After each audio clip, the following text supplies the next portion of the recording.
హైదరాబాద్ బోరబండలో నిరుద్యోగులు ఆందోళనకు దిగారు. ప్రభుత్వానికి వ్యతిరేకంగా వినూత్నంగా అరగుండుతో నిరసన కార్యక్రమాన్ని చేపట్టారు. తెలంగాణ నిరుద్యోగ జేఏసీ ఆధ్వర్యంలో ప్రభుత్వానికి వ్యతిరేకంగా నినాదాలు చేస్తున్నారు.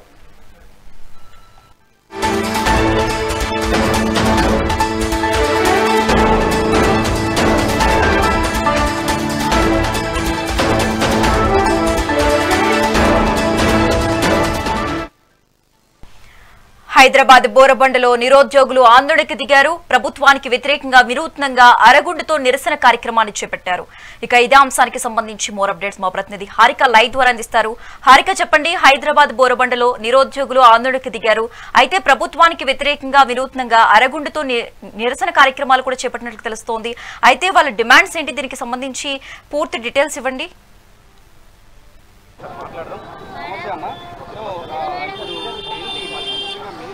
రైట్ శశిరేఖ, హైదరాబాద్ బోరబండలో ఒక వినూత్నంగా ఇక్కడ నిరసన ముఖ్యంగా ఇక్కడ ఒక పక్క జూబ్లీ హిల్స్ బై ఎలక్షన్స్ కొనసాగుతూనే ఉన్నాయి. దీనికి సంబంధించి ప్రచారాలు రేపు 24 గంటలు గడిస్తే తర్వాత ఎన్నికల కోడ్ ఉంటుంది ఒక పక్క. మరి ఇప్పుడు ఈ ప్రచారం మాత్రం వినూత్నంగా ఉందని చెప్పుకోవాలి. ఓయూ కాశీనాథ్ ఇక్కడ అభ్యర్థిగా నిలబడ్డారు. అది ఇక్కడ నిరుద్యోగులను రిఫ్లెక్ట్ చేస్తూ, అంటే నిరుద్యోగుల కోసంగా నిలబడుతున్నట్టుగా ఇక్కడ ఆయన నిలబడడం, పైగా ఇక్కడ దీనికి సంబంధించి వీళ్ళు అంటే నిరుద్యోగులు అంటే దాదాపు ఇటు జాబ్ క్యాలెండర్ కావచ్చు, ఇచ్చిన హామీలు కావచ్చు, ఇవన్నీ నెరవేర్చాలి, ప్రభుత్వం 2 లక్షల ఉద్యోగాల్ని భర్తీ చేయాలి అన్నట్టుగా ప్రస్తుతం ఇక్కడ కొనసాగుతూనే ఉంది. అయితే ఈ నిరసనలో ముఖ్యంగా ఈ ఓయూ కాశీనాథ్ అనే వ్యక్తి మాత్రం అర్ధగుండుతో ఇప్పుడు నిరసన తెలుపుతూ అలాగే ప్రచారం కూడా కొనసాగిస్తున్నారని చెప్పుకోవాలి. అయితే ఇక్కడ కూడా విద్యార్థులు ఉన్నారు, ఓయూ విద్యార్థులు. దీనికి సంబంధించి ఇప్పుడు మాట్లాడే అవకాశం ఉంటుంది. అయితే ఇప్పుడు బ్రో మీరు చెప్పండి, అసలు యాక్చువల్గా ఈ ఎన్నికల సమయంలో ఇప్పుడు మీరేమో ఇక్కడ అర్ధగుండుతో చేస్తున్నారు ఈ నిరసన, ఎందుకు అంటారు? అంటే దీని ద్వారా ప్రజలకు ఏమన్నా రీచ్ అవుతుంది అనుకుంటున్నారా? ఈరోజు మన రాష్ట్ర ప్రభుత్వానికి గౌరవ ముఖ్యమంత్రి అయిన యనుమల రేవంత్ రెడ్డి గారికి జన్మదిన శుభాకాంక్షలు. ఈరోజు రేవంత్ రెడ్డి అధికారంలోకి వచ్చిన తర్వాత నిరుద్యోగులకి జాబ్ క్యాలెండర్ ఇస్తానని హామీ ఇచ్చి ఈరోజు అధికారంలో రావడం జరిగింది. ఇప్పటి వరకు రేవంత్ రెడ్డి అధికారంలోకి వచ్చిన తర్వాత ఎలాంటి హామీని కూడా నెరవేరకపోవడం వల్ల ఈరోజు నిరుద్యోగులు ఈరోజు బై ఎలక్షన్లో పోటీ చేయడం జరుగుతుంది. ఈరోజు మేము ఓడుతామా గెలుస్తామా అనేది సెకండరీ. కాకపోతే మేము ఇక్కడ ఎలక్షన్లో పోటీ చేస్తే నిరుద్యోగులు కూడా పోటీ చేయగలుగుతారు అనే విషయము రేవంత్ రెడ్డికి తెలియాలి. వచ్చే రాబోయే ఎలక్షన్లో ఎంపీటీసీ, జడ్పీటీసీ, సర్పంచ్ ఎన్నికలలో అన్నిట్లో మేము పోటీ చేస్తాం.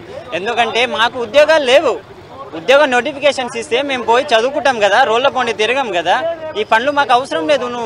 నువ్వు లెక్క నోటిఫికేషన్స్ ఇస్తావు, ఎమ్మెల్సీ నోటిఫికేషన్స్ ఇస్తావు, నీకు కావాల్సిన బై ఎలక్షన్ నోటిఫికేషన్స్ ఇస్తావు, కానీ నిరుద్యోగులకు కావాల్సిన జాబ్ నోటిఫికేషన్స్ ఎందుకు ఇవ్వడం లేదు నువ్వు?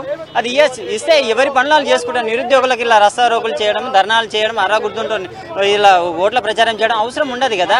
నువ్వు ప్రజాపాలనని అందిస్తానని ఈరోజు అధికారంలోకి వచ్చినావు. ప్రజాపాలన అంటే అందరికీ ఏం అవసరమో ఏం అవసరం లేదో అనేది కావాలని చేయాలి, కానీ నువ్వు ఈరోజు ప్రజాపాలనని అధికారంలోకి వచ్చిన తర్వాత ప్రజాపాలన ఎటుపోతుందో ప్రజలకు అర్థమవుతుంది. ప్రజలకు కావాల్సిన సకాలంలో అందాల్సిన యూరియా అందడం లేదు. ఈరోజు వాళ్ళకు కావాల్సిన నిరుద్యోగ భృతి లేదు, జాబ్ క్యాలెండర్ లేదు, ఉద్యోగ నోటిఫికేషన్స్ లేదు. అవన్నీ తొందరలో విడుదల చేయాలని మేము కోరుకుంటున్నాం. అదేవిధంగా ఇప్పుడు కాశీనాథ్ గారు కూడా ఉన్నారు. కాశీనాథ్ గారు మీరు చెప్పండి, ఇప్పుడు ముఖ్యంగా మీరు ఎలక్షన్లో నిలబడ్డారు, ఈ నిరసన సక్సెస్ అవుతుంది అని అనుకుంటున్నారా? 100కు 100% సక్సెస్ అవుద్ది. ఎందుకు సక్సెస్ అవుతుంది అంటే మా కడుపు కాలింది కాబట్టి, మేము రోడ్డు మీదకి వచ్చినాం కాబట్టి. ఇది నా ఒక్క ఆవేదన కాదు, 30 లక్షల మంది తల్లుల యొక్క బిడ్డల ఆవేదన, 30 లక్షల మంది నిరుద్యోగుల యొక్క ఆత్మ గౌరవ ఆవేదన.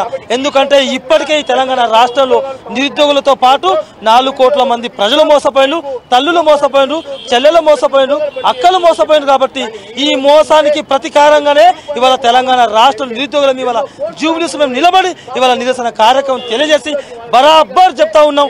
కాంగ్రెస్ ప్రభుత్వానికి ఓడగొట్టడం పక్క కాబట్టి కాంగ్రెస్ ప్రభుత్వానికి ఓడగొట్టడానికి ప్రధానమైన పాత్ర పోషిస్తున్నాం. కాబట్టి మేము ఇవాళ కాంగ్రెస్ ప్రభుత్వం ఓడగొట్టడానికి కోసం మా నిరుద్యోగులమే కలిసికట్టుగా ముందుకు వస్తా ఉన్నాం. అక్కడ ఇంతకు ముందు బీఆర్ఎస్ కూడా ఉండింది, ఇప్పుడేమో కాంగ్రెస్ ఉంది. ఇంతకు ముందు కూడా అన్యాయం జరిగింది, ఎందుకంటే మనం ప్రవళిక గురించి చూసాము, ఏం జరిగిందో చూసాము. అప్పుడు గ్రూప్ 1 లీకులు జరిగాయి, ఇప్పుడు అదే జరుగుతుంది. అంటే మీరు బీఆర్ఎస్ కి సపోర్ట్ అని చెప్పేసి ఒక పక్క వినిపిస్తూ ఉంది, మరి దీని గురించి ఏమంటారు?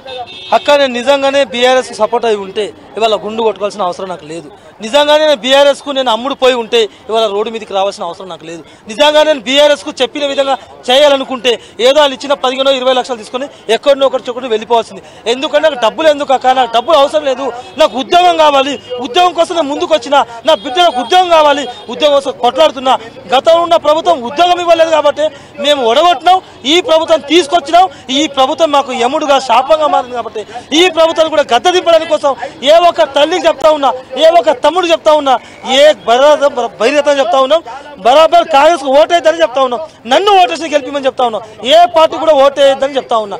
నన్నే ఓటేయండి, మీకు నచ్చకపోతే నోటకు ఓటేయమని చెప్తా ఉన్నాం అక్క. మేము ఏ పార్టీకి ఓటేయొద్దు, నాకే ఓటేయాలి అని అంటున్నారు. ఇక్కడ మీ స్వార్థం కనిపిస్తుంది. కానీ ఇక్కడ ముఖ్యంగా నిరుద్యోగుల్ని రిఫ్లెక్ట్ చేస్తూ, అంటే నిరుద్యోగుల్ని రిఫ్లెక్ట్ చేస్తూ మీరు ముందరికి వచ్చారు. మరి ఎలా ఉండబోతుందంటారు? ఇప్పుడు మీ డిమాండ్స్ ఏంటి? అంటే ముఖ్యంగా ఈ అరగుండుతో ఇప్పుడు మీరు ఈ నిరసన తెలుపుతున్నారు, మీ డిమాండ్స్ ఏంటి? ముఖ్యంగా మా డిమాండ్స్ ఏంటంటే సంవత్సరానికి 2 లక్షల ఉద్యోగాలు ఈ రాష్ట్ర ప్రభుత్వం ఇస్తున్నది కదా, వెంటనే అన్నట్టు ఉద్యోగ నోటిఫికేషన్ ఇవ్వాలి. ఇప్పటిదాకా ఏ ఒక్క నోటిఫికేషన్ ఇవ్వకుండా అదనంగా ఇచ్చిన నోటిఫికేషన్ రద్దు చేసింది ఈ రాష్ట్ర ప్రభుత్వం. మరి రద్దు చేసిందే కాకుండా ఈ రాష్ట్ర ప్రభుత్వంలో ఉన్న రేవంత్ రెడ్డి గారే ఉద్యోగాలు కూడా అమ్ముకుంటున్నారని హైకోర్టే ఇవాళ మెట్టకాయలు వేసింది.